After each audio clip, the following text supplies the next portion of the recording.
So good day. My name is Grant Sieber Pinabalta from BYME 11. So for our final output, we are advised to create um, a business continuity plan or cost reducing strategies in the midst of COVID-19 pandemic. So let's start. According to Asian Development Bank in April 3, 2020, the Philippine GDP drops.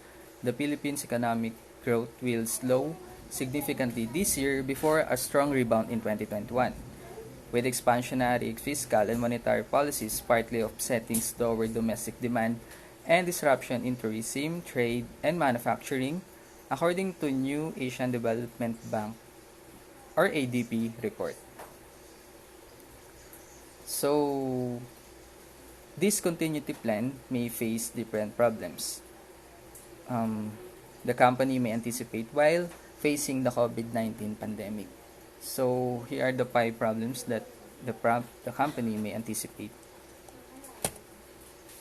Um, First is the production proficiency is 80% way below standard target of 95%. Raw materials will last for 1 month inventory. The third, loss opportunity in sales, high rejection rate of 30%. And the fourth is high turnover rate of manpower. And the last is high rate of absences due to public transportation.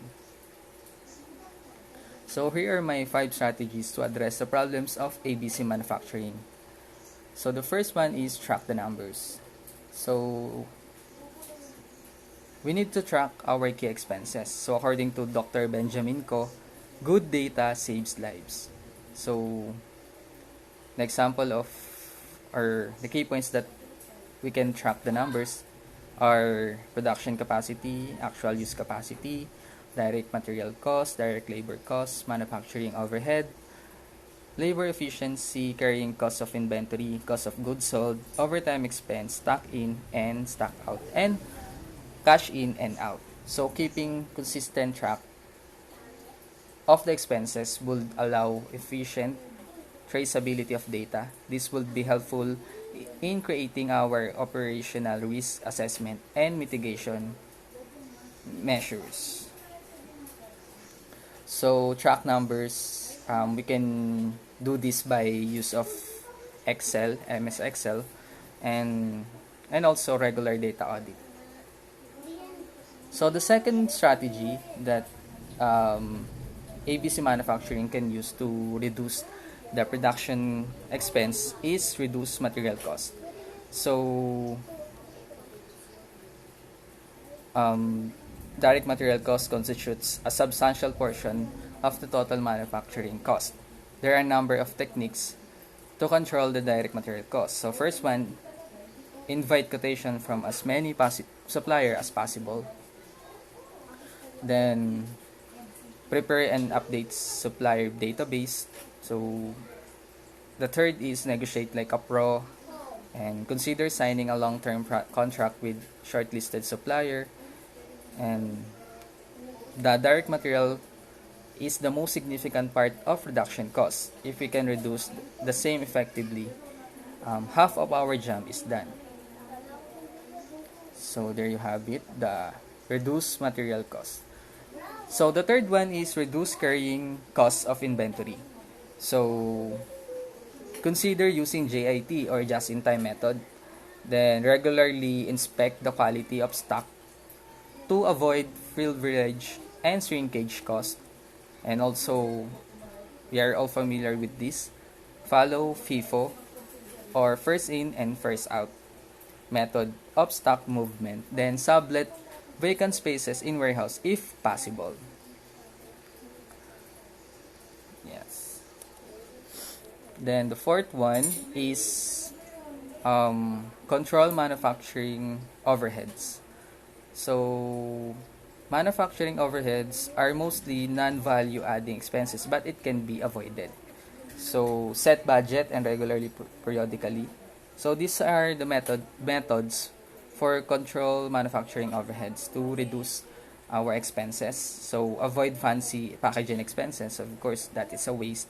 and consider reducing product features that do not much value to end customers but don't compromise product quality. And then avoid or lessen usage fancy electric installation in the factory unless necessary. Then regularly check and update machineries to avoid costly repair expense. So the fifth one is consider flexi time and flexi work. So in this method, the employees are going to work by batch. So it means it can be MWF or TTHS. And by doing this alternative, we can reduce the usage of electricity and at the same time the level of chances of absences. However, a skeletal schedule may also be utilized. Employees will be grouped and assigned to have 3 days office work and 2 days work from home. Then, consider flexi time and flexi work also. The employees will be grouped according to their work schedules. There might be very limited public transportation. Therefore, the company may consider flexi time. And of course, the ABC Manufacturing may provide shuttle services for our employees. So, what's happening next? Adjusting to new normal pace is a great challenge the company must overcome. Nothing can stop the passion we have instilled in the employees of ABC Manufacturing. Together we will rise against adversity.